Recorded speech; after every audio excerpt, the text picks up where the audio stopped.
पावन अपनी हाथ उठे। कृष्णाय वासुदेवाय हरिये परमात्मने प्रणत क्लेश नाशाय गोविंदाय नमो नमः। गोविंदाय नमो। वसुदेव सुतम देवम कंसानुर्मर्दनम देवकी परमानंदम कृष्ण जगत गुरु कृष्ण वंदे श्री कृष्णा शरणं मम। श्री कृष्णा शरणं मम। श्री कृष्णा शरणं। अभाग्यशाली कल्याणकारी मेरी देवियों, बरभागी गीता के पैरोकार मेरे सज्जनों, धार्मिक भाइयों, ऐसे शुद्ध पवित्र और एकांत से भरपूर वातावरण में भगवान जी का शुक्र मनाते हुए आओ अपने मन को एकाग्र करें। हटा लीजिए जरा अपने मन को, अगर कहीं भाग रहा है तो जोड़ दीजिए भगवान जी की अत्यंत मधुर एवं क्रांतिकारी वाणी में। आप सब अपने कल्याण के लिए मेरी देवियों मेरे सज्जनों आप तशरीफ लाते हैं। वैसे मैं पहले भी कई बार कह चुका हूं, दुनिया भर में दो प्रकार के इंसान होते हैं। कल्याणकामी आप जैसे, जो कल्याण करके रहना चाहते हैं, कल्याण करके जहान फानी से चले जाएंगे। दूसरे एक काम कामी, कामना पूर्ति के लिए दिन रात लगे हुए हैं। उनको पता ही नहीं कि कामना पूरी हो जाने के बाद कामना और बढ़ जाती है। ये पता नहीं किस जन्म में वो जानेंगे आपकी तरह। वो काम कामी आपको मेरे भगवान कह रहे हैं कल्याण कामी। कल्याण की इच्छा खड़ी हो गई है जिनके मन के अंदर। अब सर्वतः कल्याण कैसे हो? भगवान जी ने गीता जी में बड़े विस्तार पूर्वक सज्जनों आप सबको बताया और समझाया है। तीन प्रकार के, आप जैसों में भी तीन प्रकार के जीव होते हैं। एक तो वो है जो कुछ किए बिना रह नहीं सकते, कल्याण तो चाहते हैं पर कुछ किए बिना उनसे निठल्ला नहीं बैठा जाता। दे कांट सिट स्टिल, वो स्टिल नहीं हो सकते। तो भगवान ने उनको कर्म योग दे दिया। कर्म इस तरीके से करो जो भगवान ने आर्ट बताया कर्म करने का। बहुत कमाल का आर्ट है जो हमारा आज का विषय नहीं, लेकिन ऐसा घर पूरा कर दिया मेरे भगवान ने कर्म योग देकर। कई ऐसे जीव है जो जिनमें मन प्रधान है। मन प्रधान का मतलब क्या? They are all emotional minded, जिनमें भावुकता है, जो जज्बाती है, जैसे आमतौर पर नारी जाति होती है। उनको मेरे भगवान ने भक्ति दे दी। बैठो एकांत में और महाराज जी किसी पावन नाम में जोड़ो, ये कहकर यही मेरे प्रभु एक से अनेक हुए हैं। किसी व्यक्ति ऐसी है जिनकी बुद्धि का बड़ा विकास हो गया है। वो घंटों बैठ के बड़ी दूर दूर तक सोच सकते हैं। बुद्धि है सूक्ष्म, निर्मल, पिछले जन्मों के अच्छे संस्कार लेके आई है। उन्हें हम कुशाग्र बुद्धि कहते हैं। कुशाग्र बुद्धि, हाँ, मेधावी, ये एक विशेष महापुरुषों का शब्द है। ऐसे नेक जीवों के लिए मेधावी है। They are short brain. ऐसे को मेरे भगवान ने ज्ञान योग दे दिया जो बहुत थोड़ों के पास होता है। उनका यह आखिरी जन्म माना जाता है। जो यथार्थ रूप में ज्ञान के मार्ग पर जुटे हुए हैं, लगे हुए हैं। यथार्थ रूप में मेरी बेटियां लगी हुई हैं। लड़कियों में तो बहुत ही कम जिनकी बुद्धि का इतना तेज विकास हो जाए और वो इसको अपना सके, जीवन में ढाल सके। ज्ञान को मेरे भगवान ने स्पष्ट कहा है, खफी को न समझेंगे अहले वजूद। ऐसे व्यक्ति निराकार को नहीं समझ सकते। यह ज्ञान के बारे को समझना उनके बस की बात, असंभव तो नहीं पर है बड़ी मुश्किल। ये तीन प्रकार के जीव कल्याणकामी होते हैं। और कल्याण की कामना ऐसी गर्मा गर्म होती जा रही है आप जैसे सज्जनों में कि आप छोड़ भी नहीं सकते। आप मुझसे पूछिए ना कल्याण की कामना क्यों गर्मागर्म हो जाती है? सतोगुण के बढ़ जाने से। संसार में 3 ही गुण काम कर रहे हैं जो आप इनकार नहीं कर सकेंगे, सतोगुण, रजोगुण, तमोगुण।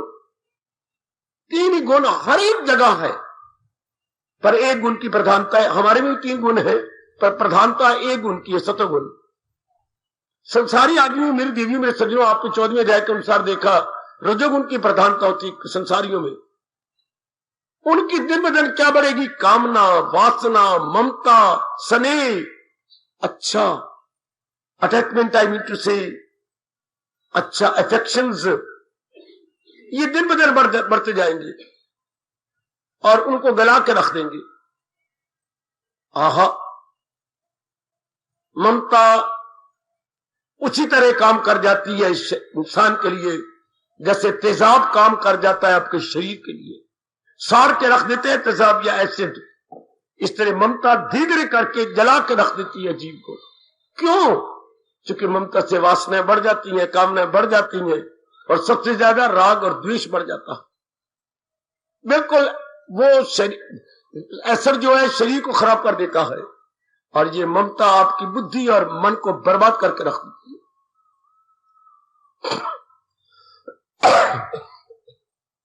केवल आज के दिन आने वाले मेरे सज्जनों, मेरी देवियों, कई दिनों से हम एक प्रसंग भगवान जी का ले रहे हैं। भगवान जी ने गीता जी के अंदर कई दृष्टांत दिए हैं। दृष्टांत अर्थात एग्जाम्पल्स, पैराबल्स, एनेक्डोट्स, सिमिलीज, वो उनको देकर के आपने सूक्ष्म ज्ञान को बड़ा क्लियर किया, बड़ा क्लियर। जैसे द्वितीय के चंद्रमा को हो, हमारे हिंदू धर्म में ये एक परिपाटी या रिवाज है कि हम सीधा नहीं देखते। हम किससे ये नहीं कहते कुशल्या वो देख सामने, वो भाई चमन वो देख रहा था सामने, ऐसा नहीं कहते, उचित भी नहीं है द्वितीय के चंद्रमा को देखना।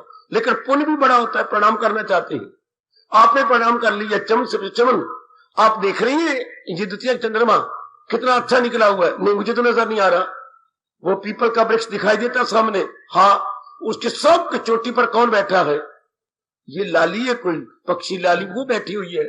अच्छा, जरा और गौर से देख लाली को, ओ चंद्रमा भी दिखाई दिया, चोटी पर हम इस तरीके से चंद्रमा दिखा दिया। चंद्रमा का नाम भी नहीं लिया, उंगली भी नहीं उठाई, सैंड बैंड से किसी और चीज का दृष्टांत दे करके चंद्रमा जब उसने अपनी नजर जमाई उसके ऊपर, सामने तो चमक रहा था। ज्ञान मार्ग में इसी तरह तरीका होता है समझाने का। क्योंकि ज्ञान का मतलब क्या होता है? पहचान। किसकी पहचान? अपनी, प्रकृति की, परमात्मा की। और ज्ञान मार्ग निराकार का मार्ग होता है, जो भगवान को साकार नहीं मानते, वो भगवान के निराकार के उपासक होती है, सुखदेव जी की तरह, उद्धव की तरह, आपने जगत गुरु शंकराचार्य जी की तरह। आप कितनी समस्याओं का सामना करना पड़ा इन विचारों को दूसरे को समझाने के लिए, उनको दृष्टांत देने पड़ते हैं। जैसे मैंने कहा द्वितीय चंद्रमा को दृष्टांत देकर समझा दिए। पीपल के वृक्ष के ऊपर एक पक्षी, और पक्षी के सामने ओ चंद्रमा। कहने का मतलब क्या होता है? ऐसे दृष्टांत देकर मन चारों ओर से हट जाए और हमारी आंखें एक ही जगह लग के देख ले। आम अगर कह जाएगा तो आंखें बिखरी रहती हैं, एक जगह फोकस नहीं होती। फोकस अर्थात केंद्रीभूत नहीं होती।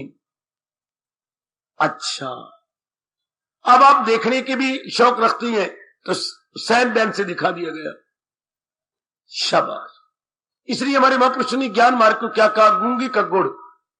अब गूंगा आदमी नया गुड़ जिसमें मेवे डले हुए थे, मेवे वाला गुड़ खा ले, बताए कैसी?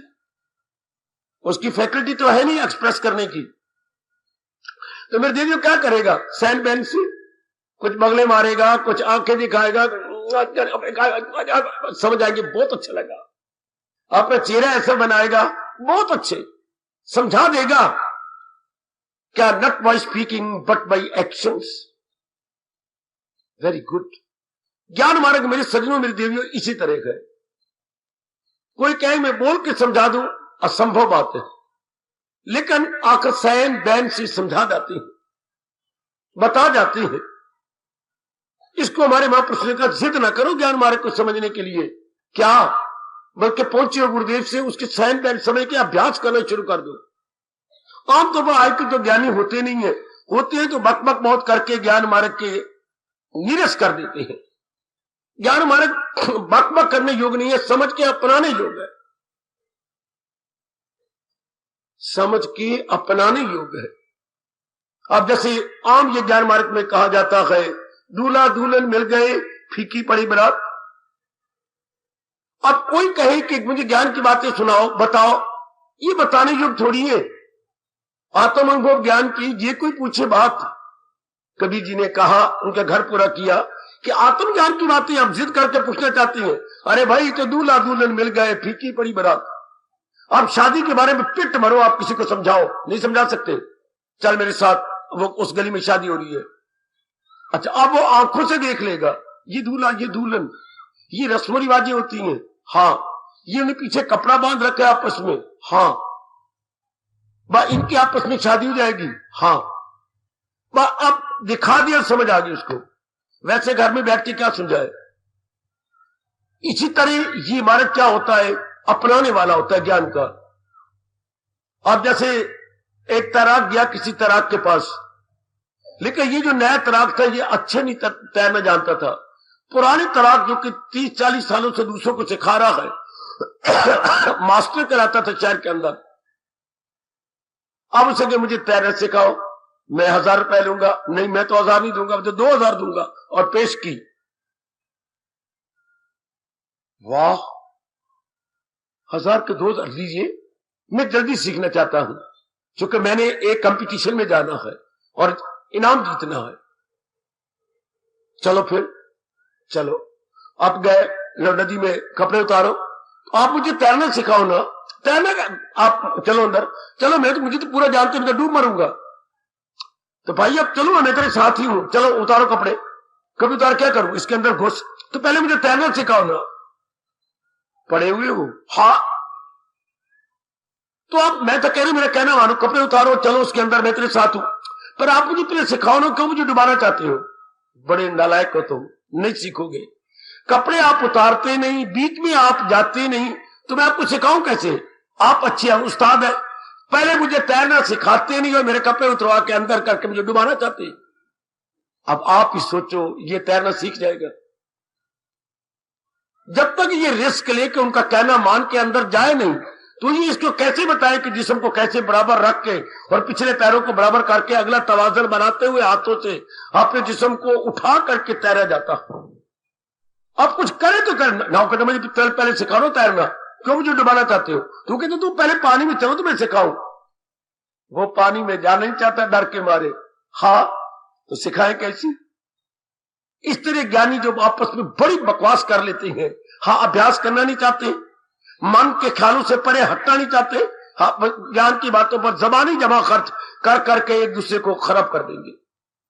इस तरह मौखिक ज्ञानी तो अनेक है, पर प्रैक्टिकल ज्ञानी कोई कोई। जिसे हम कहेंगे वर्बल ज्ञानी बतेरी मिलेंगे। अब इसी तरह मेरे भगवान जी ने, चूंकि 13वें अध्याय से लेकर केवल आज के दिन आने वालों, ध्यान देना सबके सब, 18 अध्याय तक ये निराकार की बातें हैं, ये ज्ञान मार्ग की बातें हैं। 6 अध्याय जैसे आप सब जानते हैं, पहले 6 अध्याय कर्म योग के हैं, बीच वाले 6 अध्याय मेरे मालिक के भक्ति योग के हैं, और अंतिम 6 अध्याय 13 से 18 ये ज्ञान योग प्रधान है। अब 13वें से शुरू होता है उपदेश, ध्यान देना जरा। और भगवान ने दृष्टांत का सहारा लिया, बिना दृष्टांत की बात बन ही नहीं सकती। और ऐसा दृष्टांत जो आपने कहीं नहीं सुना होगा, कहीं नहीं पढ़ा होगा, बड़ा ही कमाल का दृष्टांत जो जल्दी अब पिकअप कर लेते हैं। क्या कहा, तुम कभी गए हो खेत के अंदर, कौन सा खेत जहां किसान हल चला रहा हो, कई बार गए, तो वहां क्या देखा।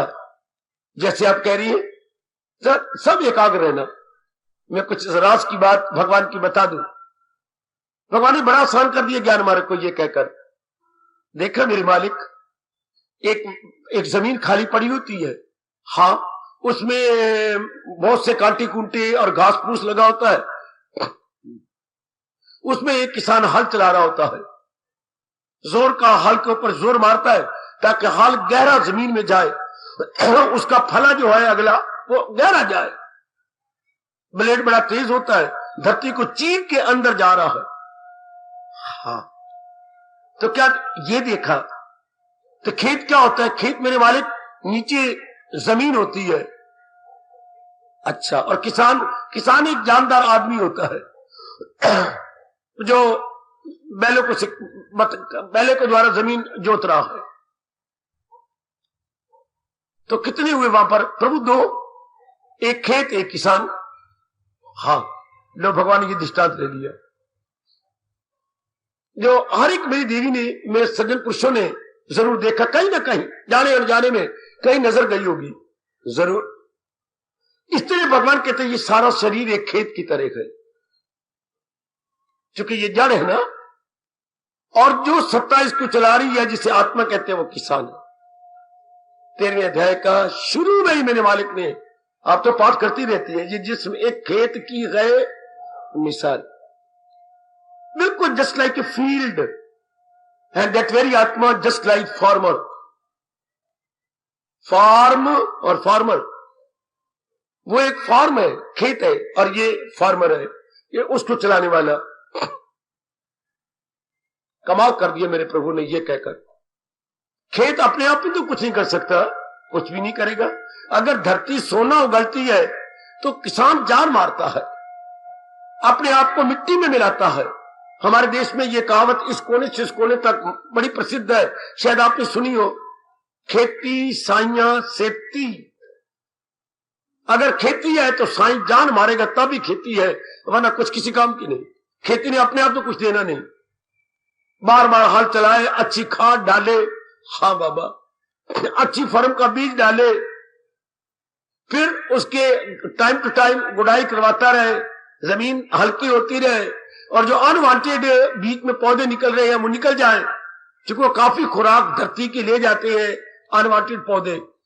वो जब फिर सारी ताकत वो उस खेत को जाएगी और वो फसल बड़ी अच्छी होगी, लहरा उठेगी।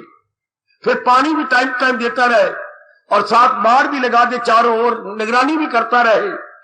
शाबाश, ये लंबे समय तक करेगा ऐसा तो खेती लहरा उठेगी, बड़ी अच्छी खेती, काफी उसको रुपया देगी।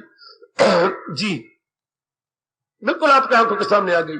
इसी तरह हमारे भगवान कहना चाहते हैं, जीव के मन में पहले तड़प, जैसे उसके मन में तड़प है कि मैं लड़के लड़की का ब्याह करना अप्रैल में, और मैंने काफी रुपया आशा करना, तो दिन रात लगेगा, उसकी घरवाली भी, आप भी, शायद बच्चों को भी गोदी में लगाना पड़े, ये सारी जुट जाएंगे दिन रात, कोई शक नहीं। तब कहीं जा करके कुछ महीनों के बाद अपनी जेब भर सकेगा और अपने घर में लड़की लड़के का ब्याह हो सकेगा, कोई शक नहीं, कोई शक नहीं। इस तरह पहले तो अपनी ये तमन्ना जागे कि मैंने कल्याण करना है, और ये तमन्ना दिन ब दिन बढ़ती जाए सतोगुण की बढ़ोतरी के कारण से। तमन्ना और भी बढ़े, तमन्ना और भी बढ़े, इच्छा और भी बढ़े, और भी बढ़े, बढ़ती जाए दिन ब दिन कि मैंने तो अपना कल्याण करना ही है, कुछ भी क्यों ना हो जाए, मैंने कल्याण करना है। मैंने खाने पीने और व्यर्थ की बातों में नहीं रह जाना। ध्यान देना, आपके लिए बातें शुरू हो गई। ये देख रहे हैं कि तमन्ना बढ़ती जा रही है। क्या तमन्ना को हम लालसा कहेंगे, उत्कंठा कहेंगे। तमन्ना से बर्निंग डिजायर, डिजायर बर्निंग होती जा रही है, आयु जा रही है और ये अवसर भी जा रहा है। शरीर भी मेरा अभी स्वस्थ है, कर रब जाने जो आयु बढ़ती गुजरती जाती है, शरीर के स्वास्थ्य पर बड़ा बुरा असर पड़ता है। एक एक अंग जवाब देते जाते, जैसे अपने दादी जी को देखा, नानी को देख रहे हो, अपनी ताई जी को देख रहे हो, अपने ताया जी को, नाना जी को देख रहे हो, कैसे बुरा हाल है उनका, शरीर कैसे जवाब देता जा रहा है।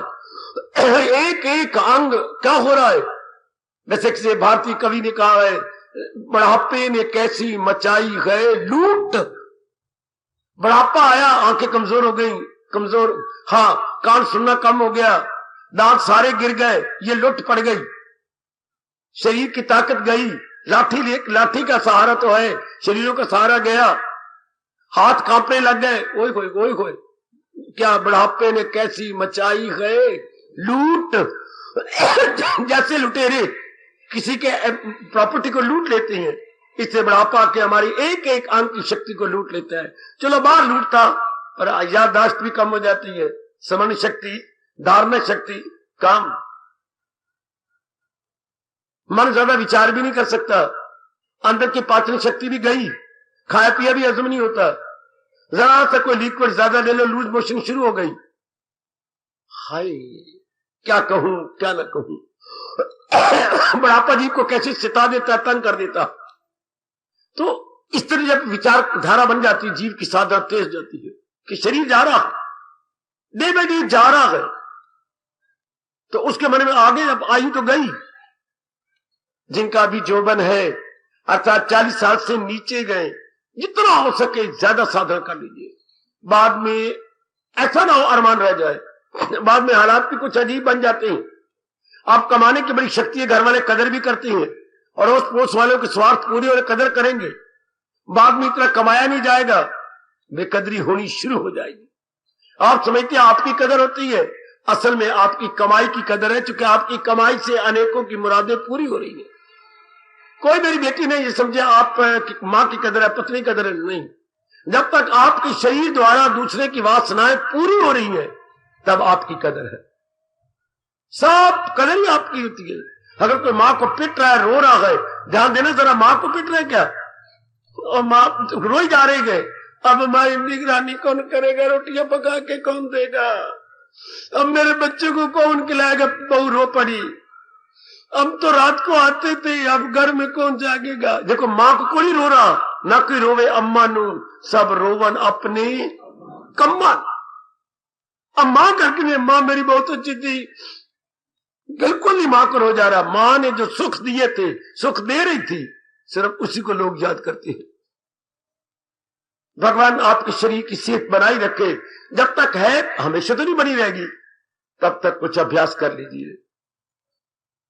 हमें भगवान जी ज्ञान मार्ग में इशारा कर रहे हैं कि ये जब तक खेत ठीक है, अपना काम कर रहा है, एक एक अंग इंटरनल एंड एक्सटर्नल, मेरे सजनों मेरे देवियों, कुछ कर ले, ज्यादा टाइम निकाला करे। मैंने कई बार पहले भी कहा, हम टाइम के कंजूस बन जाए।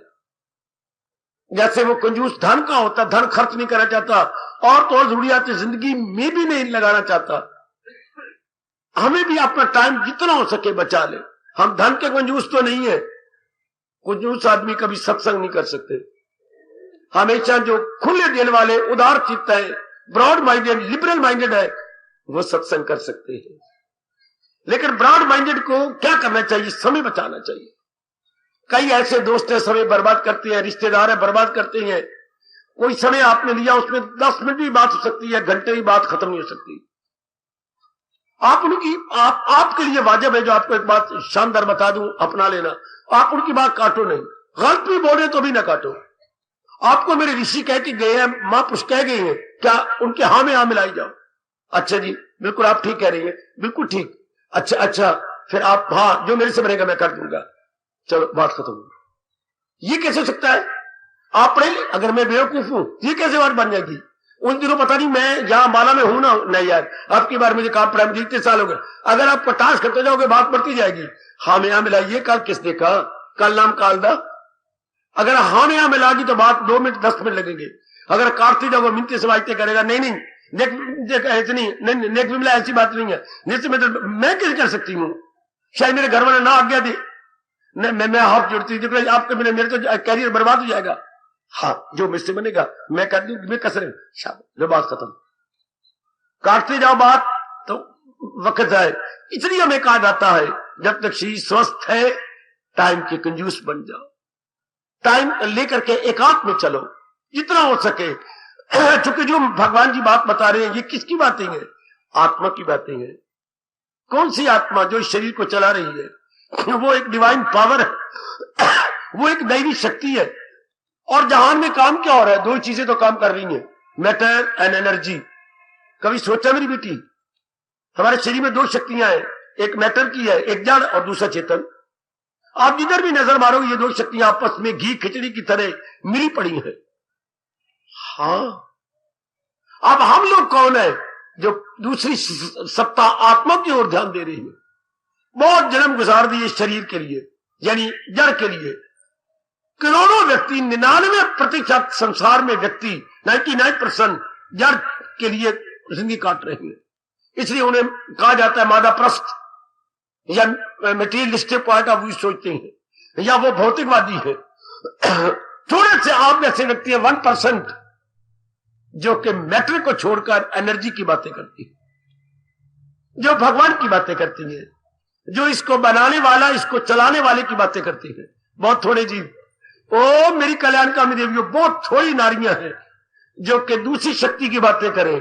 कौन, किसने बनाया शरीर को, कौन इसको चला रहा है, ये शरीर का एक एक अंग में खून कौन डाल रहा है, ये सारी क्रियाएं हो कैसे रही हैं, ये संसार को इतना फैलाव करने वाला कौन।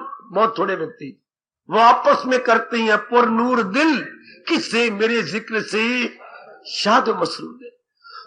ऐसे व्यक्ति बहुत थोड़े, हजारों में होगा कोई।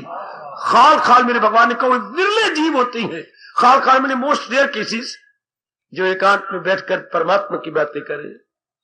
इस जहान के रूट काज परमात्मा को हुए जी, परमात्मा root cause of the world, जो इस परमात्मा का असल कारण है यूनिट ऑफ द वर्ल्ड। इस संसार का जो यूनिट है, यूनिट है इकाई, इस संसार की जो इकाई है, तो करोड़ों जीव जंतु इस जहान में गए, पर इकाई कौन है इन करोड़ों जीवों को, कि पहले कौन था, भगवान। वो इकाई थी ना, इकाई से दहाई बनी, सैकड़ा बना। हम ऐसे पढ़ते थे ना, इकाई दहाई सैकड़ा 10,000 लाख 10 लाख करोड़ 10 करोड़ अरब खरब यूं बोलते गए, ऐसे ही हमने संख्या याद की थी। हाँ, तो अंग्रेजी पहले क्या था, यूनिट। हाँ, पहले यूनिट इकाई होगी, इकाई से दहाई बनता जाएगा, एक होगा तो सिफर लगाएंगे 10 बन जाएंगे, फिर एक सिफर और जोड़ेंगे तो 100 बन जाएगा, एक सिफर और जोड़ते आगे आगे अंक बढ़ते जाएंगे, 1000 हो जाएगा, so on and so forth। लेकिन पहले तो इकाई चाहिए। तो इस संसार की इकाई कौन थे, आए कितना इनकलाबी प्रश्न है जो ज्ञान मार्ग में रखा गया। Who is the unit of the world, कौन है संसार की इकाई। अब ये हम लोग सोचे बिना रह नहीं सकते। दुनिया वाला का सवेरे उदय, सूर्य उदय अस्त किसमें होता है, कमाने में, धमाने में, बीवी में, बाल बच्चों में, लेने में, देने में, मेरे पेट में दर्द रहता है, दवाइयों में, एक्सरे कराने में, मेहमान आ गया उनकी मेहमानी करने में, सारा दिन फ्रॉम उदय टू अस्त विद गया टाइम। आप लोगों का नहीं, आपके भगवान बड़ी मदद करते हैं, मेहमान भी कम आते हैं, इतनी जिम्मेवारियां भी नहीं रहती, जिम्मेवारी भी आपकी कम हो जाती है, काफी समय आप भगवान को आसानी से दे सकते हैं। बहुत कम आपके मेहमान आते हैं श्रीमान की तरफ से, आपके देहरादून की तरफ से, बहुत कम। ये भगवान की कृपा है। जिन पर कृपा मेरे प्रभु की हुई ताप पर विघन न व्यापी कोई। हाय हाय, आपके रामायण की शुरुआत यहीं से है, जहां पर कृपा राम की हुई ताप पर विघन न व्यापी कोई। तब ये विघन, बैरियर्स, हिंड्रेंसेस कम हो जाते हैं, जिम्मेवारियां कम हो जाती हैं। मेरे मालिक धन भी खुला देते, देखते उसकी विचार न किया जाए, उसके बारे में आप समय न गुजारे। ये सब जो भगवान की कृपा से, तो आप समय कंजूस होकर एकांत में बैठ के सोचते रहेंगे, विचार करते रहेंगे। तो वहां मेरे भगवान ने कहा जो ज्ञान मार्ग पे लगे हुए हैं, या वैसे भी जानकारी करनी हो, तो शरीर तो कुछ है ही नहीं, शरीर तो जड़ है, खेत की तरह है। जो शक्ति इसको चला रही है उसको भगवान ने कहा किसान मानो उसको, ही जस्ट लाइक ए फार्मर। जी मेरे प्रभु जी। अब हमने क्या करना है, उस फार्मर की भक्ति करनी है, उस किसान की भक्ति करनी है, जो छोटे रूप में मेरे और आप में आत्मा है, और बड़े पैमाने पर वही परमात्मा। सुनो नेक जीवो, मेरी नेक माताओं, हम एक स्मॉल स्केल पे कह रहे हैं, दैट इज आत्मा इन आवर इंटरनल बॉडी, और वही परमात्मा इस सारे विराट संसार में। आत्मा परमात्मा में अंतर कुछ नहीं है।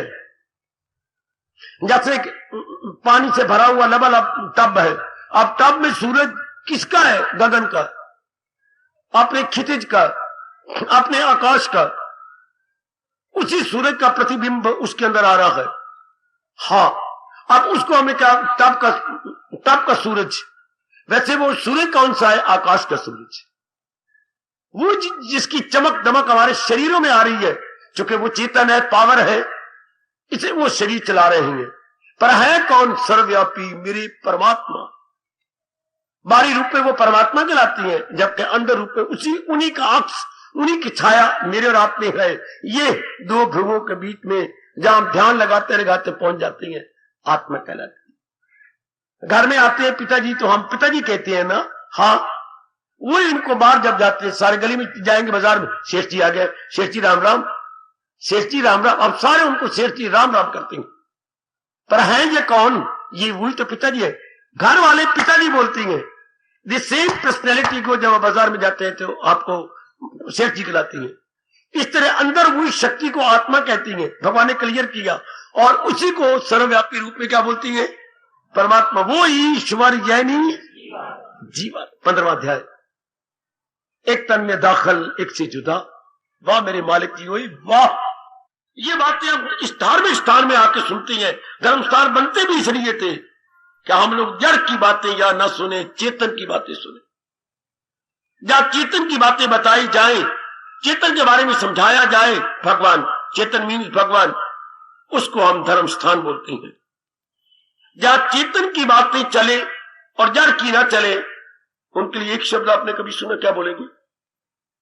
जहां केवल भगवान की बातें चले, लेकिन जहां जहान की बातें, जड़ की बातें चलती है, उनको तो बोलते हैं संसार या जगत। लेकिन जहां ऐसे स्थानों में जहां केवल जड़ को छोड़कर चेतन की बातें चले, उनके लिए एक शब्द ऋषियों ने क्या बनाया? कहीं पढ़ा, किसी ने सुना हो, अब मेरे से सुन के हमेशा याद रखना। ऐसे स्थानों को बोलते हैं देवालय। देवालय, देव मैंने पर इष्ट देव, और आले मैंने घर। आहा, ऐसे को देवालय कहा जाता है। वाह, वो क्या है? जड़ालय। संसार को जड़ालय बोलती है। जब सारा दिन जड़ की बातें, अर्थात मेटीरियल बातें होती, सारी मैटर की बातें चलती हैं। या हम जानते हैं संसार को बनाने वाला कौन, पालने वाला कौन, इस संसार के बैकग्राउंड में कौन है, ये सारा चक्कर कहां से चल रहा है। मैंने कई बार कहा, अंग्रेजों ने हमारी तो नकल की है, ये उनके पास कभी आप पढ़े, पर आपका पास टाइम कहां है, जरूरत थी क्या आपको पढ़ने की? क्या उनके यहाँ काफी ऐसे शब्द हैं जो नहीं बना सके। जैसे मैं इंटरेस्टिंग बात सुनाऊं, परमात्मा के शब्द बना नहीं सके, कि परमात्मा का वर्ड क्या बनाए। तो उन्होंने कहा चलो भी, सबसे पहले तो वेद है, ऋग्वेद था। ऋग्वेद में भगवान को क्या कहा जाता है? तो उन्होंने कहा ऋग्वेद में तो ओम आता है। तो ओम की परिभाषा क्या करती है वो? तो कहते परिभाषा करती है जो इनको बनाने वाला है, जो इनको चलाने वाला है, जो इनको अपने में ले लेने वाला। बस परमात्मा का शब्द बन गया। उनके एक बूढ़े कहा फिलोसफर ने, फिर तो बन गया, फिर तो जरूरत ही कोई नहीं। उन्होंने क्या कहा है? जो इनको संशिष्ट को बनाता है। हाँ, जनरेटर लिखो, जनरेटर ऊपर लिखो मोटा जनरेटर। फिर उन्होंने वेदों में क्या आता है? जो इसका पालन करता है, ऑपरेटर लिखो आगे, ऑपरेटर मोटा लिखो, ऑपरेटर। तो जो इनको अपने वापस बना लेगा, हाँ ठीक है, लिखो डिस्ट्रॉयर। ये देखिए, जनरेटर, ऑपरेटर, डिस्ट्रॉयर, पहले अपने पकड़ लिया, क्या बन गया? गॉड। जनरेटर जी, ऑपरेटर ओ, और डिस्ट्रॉयर डी, क्या बन गया बेटी? गॉड। शब्द इस तरह बनते हैं। God mean, G mean generator, ओ मैंने ऑपरेटर, डी मैन डिस्ट्रॉयर। आप गहराई में जाओ तो इस तरह शब्द बने हैं। हम भी यही कहते, संसार का रचयिता, पालन करता, संहार करता। तो इस स्थान पर ऐसी तो बातें चलती हैं, क्यों उनका स्मरण करे? मन की भावना कहां से पूरी होगी? मन कहां से पूरा करेगा? हाँ, अब चारों ओर दुनिया धक्के खाती है, चारों ओर धक्के, ये कर वो कर, ये उनको पता नहीं है असलियत का, कि चारों ओर धक्के खाने से कुछ नहीं बनेगा, कुछ नहीं होता। इसी तरह ये खप मची थी चारों ओर धक्के खाने के लिए। आपने तो बना लिया था समाचार पत्र, अंग्रेजों में खप मची। हम कौन सा शब्द बनाए अखबार के लिए? क्योंकि चारों ओर जीवन, उधर जाना, ये तक इधर कमाई की जा, ये कर, उधर रिश्तेदार मर गया, उधर जा। तो उनके लिए क्या शब्द होगा? अखबार के लिए क्या शब्द बनेगा? फिर उन्होंने कहा ठीक है, ये तो आपने बता ही दिया कि इधर चारों ओर। अब ये हिंदू के बच्चे ने आपने पुराण में कहा, क्या हिंदी को ऋषि ने कहा कि जहां से चारों ओर से समाचार पत्र होता है, समाचार रहता है चारों ओर से। तो उन्होंने कहा ठीक है, फिर बन गए शब्द। ये आपका न्यूज बच्चे, ये चारों ओर के शब्द, एन मैंने नॉर्थ, ई मैंने east, N W west, S मैंने साउथ। हाय रपा मेरे यहाँ, ये पहले अक्षर पढ़ के इंग्लिश बन गए बच्चे। NEWS नॉर्थ, आगे ई का मतलब ईस्ट, W वेस्ट और S मीन्स साउथ। अब जो चारों ओर फैला हुआ है गॉड, और जो चारों ओर से खबरें लाए वो न्यूज। हाय हाय हाय हाय हाय हाय। अब ऐसे इस स्थान पर मेरे सजनों, वो मेरी देवियों, यही तो बातें चलेंगी। ये हो गया असर की बातें। ओ मेरे बुजुर्गों, मेरे भाइयों, मेरी माताओं, मेरी अच्छी बेटियों, ऐसे स्थान परमात्मा ने बनाए इसलिए थे कि जिनमें आग लगेगी कल्याण की, जो खाने पीने और विलासता से तंग आ जाएंगे, जिनको जो उससे फेडअप, और आखिर में आदमी फेडअप होता है किससे? खाने से, पीने से, लेने से, देने से, कंचन से, कामी से, कीर्ति से। इसे एक दिन ऐसा आता है, ये एक जन्म ऐसा आता है, हम लोग तंग आ जाते हैं। क्यों? तृप्ति नहीं होती, पूरी तसल्ली नहीं होती, पूरी शांति नहीं मिलती। फिर जी भगवान की ओर मुड़ आता है। किसी के कहने की ओर कोई भगवान की ओर नहीं आ सकता जब तक धक्के, ये नियम ही रब ने ऐसे, जब तक धक्के ना खा ले। धक्के खाने के बाद तब यहां भगवान की बातें चल रही होती, तब असलियत की बातें हो रही होती हैं। और भगवान को अभी देखा तो नहीं है, विश्वास करके आए हैं ना, विश्वास करके आए हैं ना। हाय खाई सत्संग में विश्वास करके आएंगे। विश्वास करके में क्या मिलता है? भगवान की बातें। तो जहां भगवान की बातें उसे भक्ति कहती हैं। हाय खाए, जहां भगवान की बातें हो उसे भक्ति कहती है। मैं उसने भी सवेरे कह रहा था। तो भक्ति के जान प्राण क्या है? जैसे हमारे जान प्राण ये श्वास, ये जो हमारे श्वास चल रही है, इनहेलिंग एक्सहेलिंग, मेरे सजनों में देवी, ये जो सांस अंदर गया प्राण, शास्त्रीय शब्द है प्राण। जो श्वास अंदर से बाहर आया अपान, ये प्राण, अपान, प्राण, अपान। अब उर्दू वाले पास शब्द को नहीं, दरू बरू, दरू बरू, ये जो अंदर गई हवा दरू और बाहर निकली तो बरू। तो ये जो प्राण अपान चल रहा है, अच्छा, तो ये मेरी और आपकी जान प्राण है। श्वास, ये जो श्वास जा रही है, तो भक्ति के श्वास क्या है? ध्यान रखना, भक्ति का श्वास क्या है, यानी जान प्राण क्या है? हाँ, श्वास क्या है बच्चे? श्वास के आगे वाह में छोटी की मात्रा लगाइए, क्या बन जाता है? विश्वास। भक्ति का श्वास विश्वास। हम भगवान पर विश्वास करके, उनकी वाणी पर विश्वास करके आए बैठे। तो भक्ति की जान प्राण विश्वास। ये विश्वास जब बढ़ जाता है जिसे बोलते हैं श्रद्धा।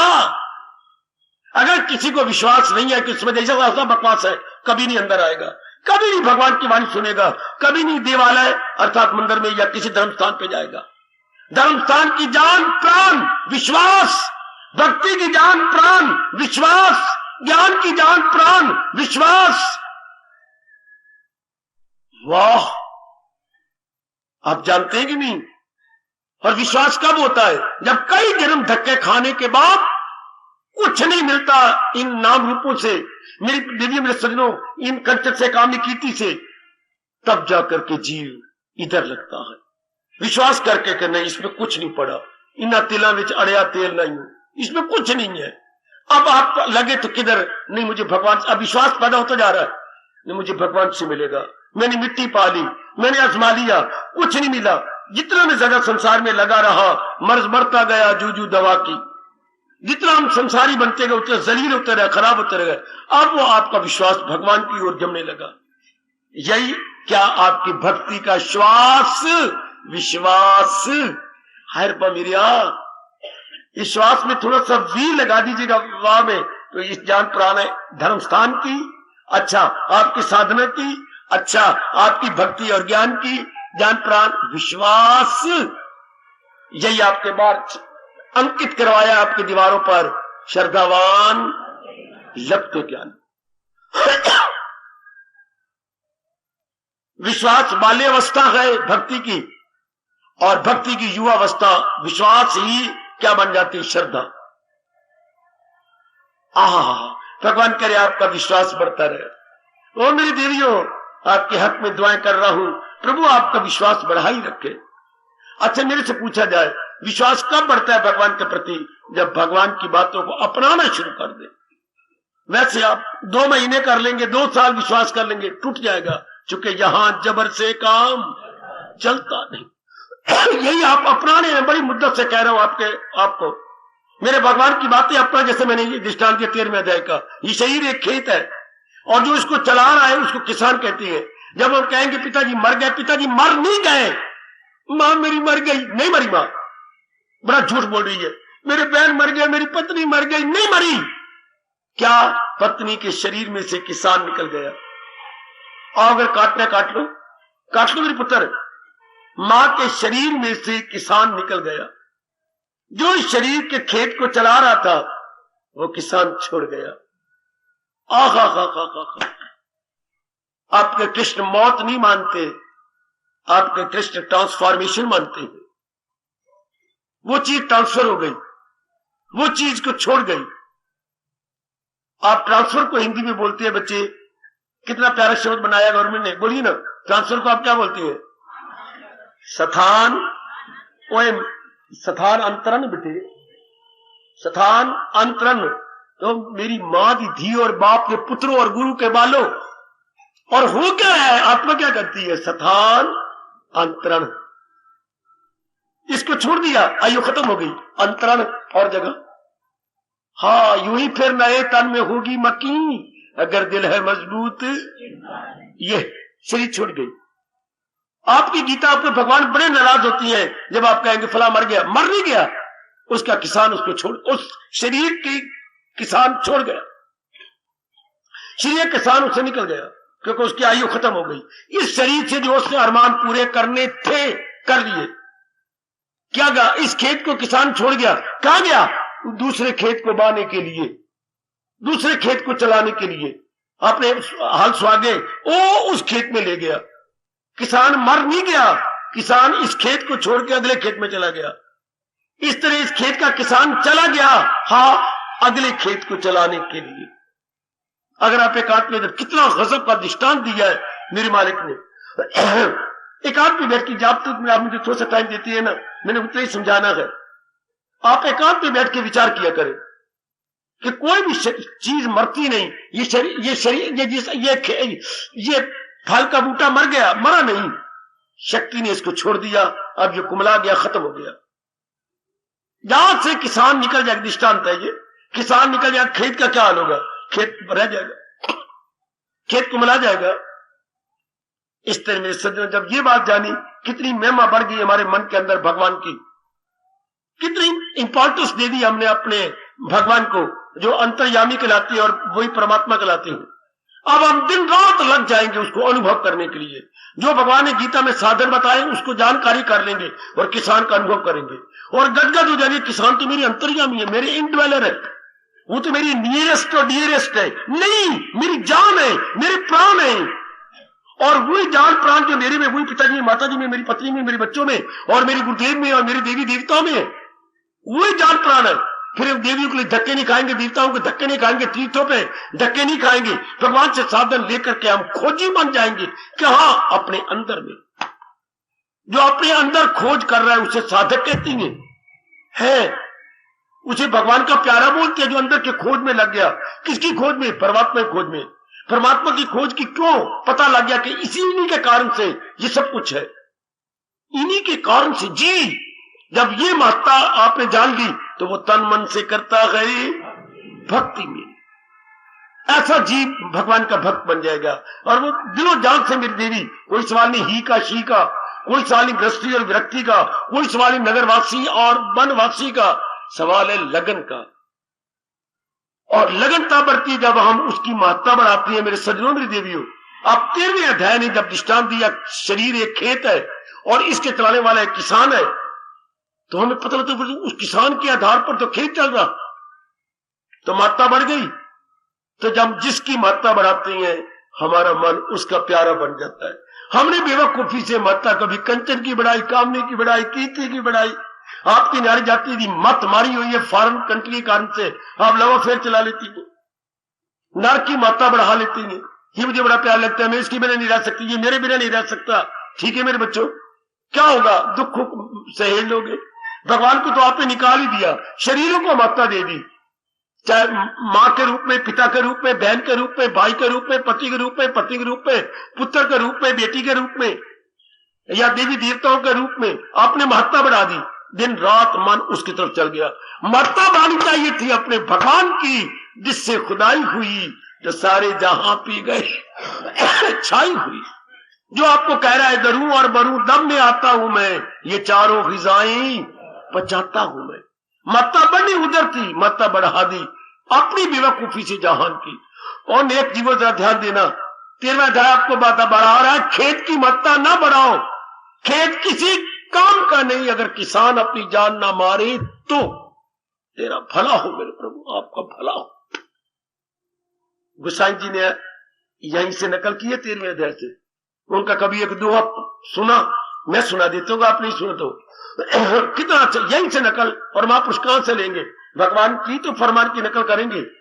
जरा देखिए एग्जैक्ट नकल है कि नहीं, पर जरा निराले ढंग से तुलसी जी ने इसी को बयान किया। तुलसी काया खेत है, मनसा भयो किसान। उन्हें किसान जरा मन को कह दिया, हा पाप पुण्य दो बीज है, बोए सो काटे नदान। क्या आखिर में कोई क्या काटेगा? तुलसी ये खेत, शरीर एक खेत के समान है, मन इसमें कर्म करने वाला किसान है। पाप और पुण्य की बोरियां भरी पड़ी है, जिस बोरी में से जो बीज निकालेगा आखिर में वही काटेगा। मैं फिर कहना चाहता हूं, तुलसी काया खेत गए, मनसा भयो किसान, पाप पुण्य दो बीज गए, बोई सो काटे निदान। शब्द है निदान। अगर नाम छोटी की मात्रा निदान, इसे मतलब आखिरकार। आखिरकार काटिए क्या? जो बोया। तो नादान का मतलब बेवकूफ। अगर आप ई की मात्रा नहीं लगाएंगे तो क्या बन जाएगा? नादान, बेवकूफ। तू बड़ा नादान है। अगर आपने निदान कह दिया तो हिंदी लॉन्ग रन अर्थ बदल जाएगा, बिल्कुल अर्थ कुछ और हो जाएंगे। महापुरुष तो हमें समझा गए, महापुरुषों को महापुरुष बनाने वाले भगवान जी, एक अदम को भी उत्तम बनाने वाले प्रभु जी हमें समझा गए कि भाई किसान की मत्ता बढ़ाओ, खेत की नहीं। खेत आपने 1 लाख रुपए का लिया, फिर किसान परवाह नहीं करता तो लोग क्या शौच कर रहे हैं, उसमें पेशाब कर रहे हैं और पशु चर रहे हैं और गोबर कर रहे हैं। उस खेत की वैल्यू 0 है अगर किसान उसकी कदर नहीं करता। उस शरीर की वैल्यू 0 है, चाहे इसको पाल के मां मर गई 9 महीने पेट में रखकर, बाहर अपना दूध पिलाकर, पिता मर गया कमा कमा के, इसको भुच्चर बनाने के लिए, पढ़ाने के लिए, इसको कमाने के योग्य बनाने के लिए मां बाप दोनों ने कितनी कुर्बानी की। और आगे अगर हम न जुटे भगवान के अनुसार तो बस कामी बन जाएंगे, क्रोधी, लोभी, चोर, उचक्के, राजन, गंदे हो गए। अगर खेत के किसान कदर ना करे तो खेत तो मैंने अभी कहा कुत्ते टिटियां कर रही हैं, कौवे खराब कर रही हैं, पशु लेद कर रही हैं, आप देख रही हैं सब गोबरी गोबर होता जा रहा है। और आधी रात को या अब प्रभात समय लोग आके शौच कर जाते, सारा खेत गंदा हुआ पड़ा। क्यों? किसान ही नहीं कदर करता। इस तरह आज हर नर नारी का खेत गंदा है कि किसी जगह काम है, क्रोध है, मोह है, लोभ है, अहंकार है, राग है, द्वेष है, जो मल मूत्र से भी गए भी। तो क्यों हम नालायक, क्षमा करना, अगर ये शब्द कहने के लिए मजबूर हूं तो कदर ही नहीं कर रहे इसकी। ये सवेरे कीर्तन होता है जो मेरे मन को बड़ा चुभता है, क्यों होया जे जन्म लिया पर कदर जन्म दा पाया ना। बेटे क्या हुआ जब जन्म ले लिया, कदर जन्म दा पाया ना। जरा देखना, परमेश्वर दी भक्ति वाला गूढ़ा रंग चढ़ाया ना। आहा बिना दाग सी चोला मिलिया, दागो दाग लगाया है, कभी लगा के ज्ञान दा साबन, एक भी दाग मिटाया ना। की होया जे जन्म लिया पर कदर जन्म दा, की होया लख दा खेत लिया पर खेत की कदर ही नहीं पाई। हम कहेंगे बड़ा नालायक किसान है। इस तरह इंसान बड़ा नालायक है जो अपने शरीर रूपी खेत की कदर ही नहीं करता। अगर हम नहीं कदर करेंगे तो फिर गंद होगा इसके अंदर, काम, क्रोध, मोह, लोभ, अहंकार, these are all negative qualities. भगवान तेरा भला हो। क्या कहें जिन्होंने 13वें अध्याय में ये मिसाल दे करके इस राज की बात को, एक राज की बात, कई राज की बातें खोल के रख कि अगर हम नहीं करेंगे कुछ नहीं होगा। जब हम इस तरह विचार करते हैं, ऊपर से मीठी मीठी आकाशवाणी होती है, वो खुद को उभारे, वो खुद को उठाए, वो खेत की खुद कदर करे, इसका घास फूस निकाले, हाँ इसमें हल 1 बार 2 बार 3 बार डाले, इसमें अच्छी जो है खाद डाली, अच्छी फसल का, अच्छी फर्म का बीज डाली। इस तरह हमें कहा जा रहा है कदर करो इस शरीर की, गन मन निकालो इसके अंदर से, विवेक और वैराग के खुरपे से निकालो और भगवान जी की अच्छी फर्म का, ज्ञान का, भक्ति का बीज डाल दो। धीरे धीरे करके पनपेगा पनपेगा, हम अपना कल्याण कर जाएंगे। यही इसी खेत ने इंसान को लाखोंपति बना दिया, वरना नहीं कर रहा था तो इंसान भूखा मर रहा था। आप कई गरीबों को भी दी बैठता है, कईयों की मुराद पूरी कर लेता है, मेरी माताओं, बेटियों, बुजुर्गों और भाइयों, और अगर ना करे तो कुछ भी नहीं। हाँ, खेत की कदर करे तो लाख ना, खेत की कदर ना करे तो कख ना। हम अगर शरीर की कदर करें तो लाख दे, ना करे तो हम कख दे भी नहीं है। कखों में आए और कखों में सड़ जाना। ध्यान देना मेरी देवी, मेरे सज्जनों, ये शरीर एक खेत की है मिसाल। वाह मेरे मालिक, कितना आपने हमारे पर उपकार किया। इस तरह भगवान जी ने अपनी बात समझाने के लिए मैं कई दिनों से लगा हुआ हूं, दृष्टांत दिए हैं। एक एक दृष्टांत एकांत में बैठकर, चाहे ऐनक लगा के विचार कर लिया करो, चाहे ऐनक उतार के कर लिए कर बेबे। हे मेरे ऐनक पहने हुए भाइयों, विचार करो बार बार दृष्टांत लेके। मैंने कहता 12 दृष्टांत है गीता जी के अंदर, हो सकता 13 भी होती, पर मोटे 12 दृष्टांत है। उस पर बार बार विचार किया, उस दृष्टांत को लेके विचार। जैसे मैंने खेत का दृष्टांत बताया, कई बातें और कई गुत्थियां हमारी सुलझ जाएंगी। हाँ, और वो बात घर कर जाती है, वो बात हमारे अंदर बैठ जाती है। वाह, हाथ से घास फूस उखेड़ना कुछ और है, खुरपा मार के कितनी जल्दी जाए, खुरपा मारा घास फूस निकालता गया। दृष्टांत लेके अगर भगवान की बात समझोगे जल्दी समझ आएगी, वैसे समझोगे तो देर लगेगी। हाँ बाबा, खुरपे से गोडी की जाए कितनी जल्दी होती है, और वैसे अपने नाखूनों से यूं यूं करे कितनी देर लगेगी। दृष्टांत लेके भगवान की वाणी समझी गए, कितनी हंसते पदार्थ सुन लेंगे और समझ आ जाएगी। इसलिए ये भगवान ने मेरे द्वारा प्रसंग चला दिया ताकि आपको भगवान की राज की बातें आसान हो जाए। दृष्टांतों ने भगवान के ज्ञान को मेरी जी आसान बना दिया ना, आसान कर दिया। अब आपका धर्म है जाके विचार करना, क्या है असल चीज तो किसान है। हम मर जाते इस खेत को सजाने धजाने बनाने में, उस असल की तरफ ध्यान ही नहीं देते। ऐसा ना भूल करो, पहले पता नहीं था, अब तो आपको पता लग रहा है कि असल की तरफ ध्यान देना है। खेत की तरफ थोड़ा जितना चाहिए, नला लिया धुला लिया कपड़े पहना दिए, बस सारा दिन इसी की यही बातें कर रही, नहीं की माँ की, बाप की, बहन की, भाई की, अपनी पति दे, ये तो बकवास हो गई। उसकी भी तो बात करें जो शरीर को चला रहा है। या भारतीय कवि ने ताना मारा, क्या उस मालिक का हमसे पहले पूछता है, क्यों पढ़े लिखो। एक था मालिक, अच्छा, उसको घोड़े का पालने का बड़ा शौक था, अच्छा, वो बड़ी मुद्दत से घोड़ा पाल रहा था, अच्छा, घोड़ा देखने योग्य था, अरबी घोड़ा था, बहुत ही शानदार। अरबी नस्ल हमारे देश में बड़ा अच्छा घोड़ा माना जाता है, बहुत ही अच्छा। आप कुछ और की नस्ल होगी हो, मैं इसके बारे में कुछ कह नहीं सकता।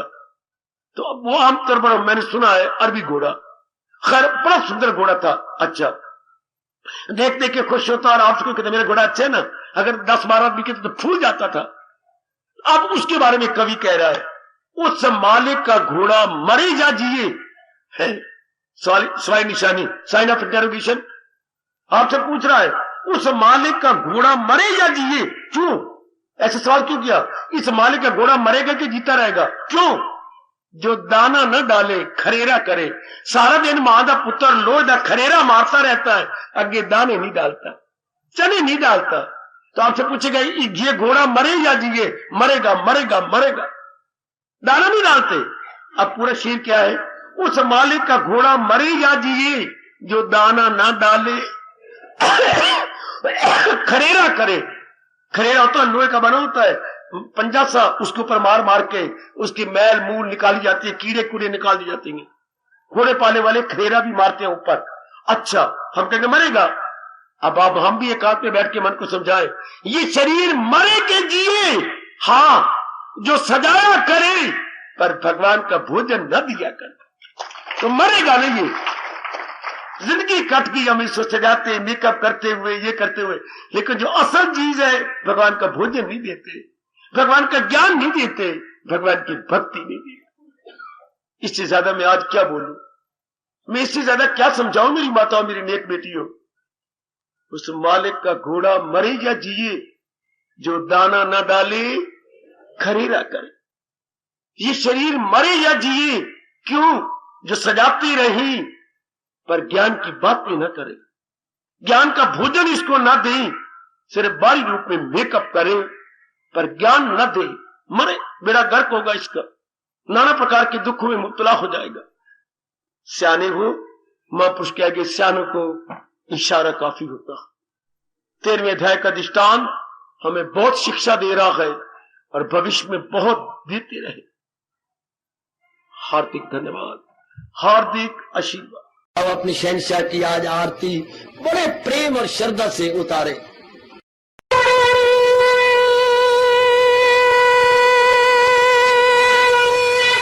ओम जय जगदीश जय हरे स्वामी जय दीना लात हरे भगत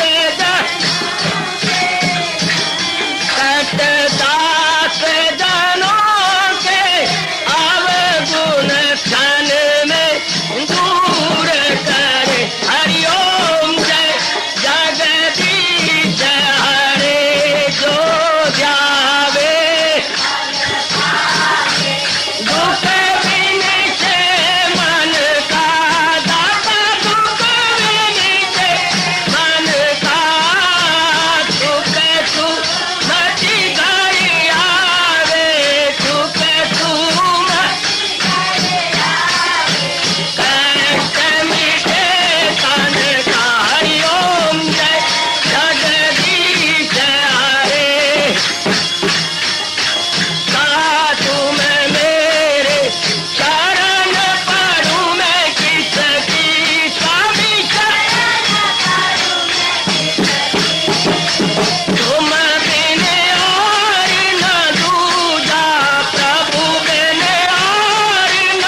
भवन्तु सुखिनः सर्वे सन्तु निरामयाः सर्वे भद्राणि पश्यन्तु माता चीज भाग बने।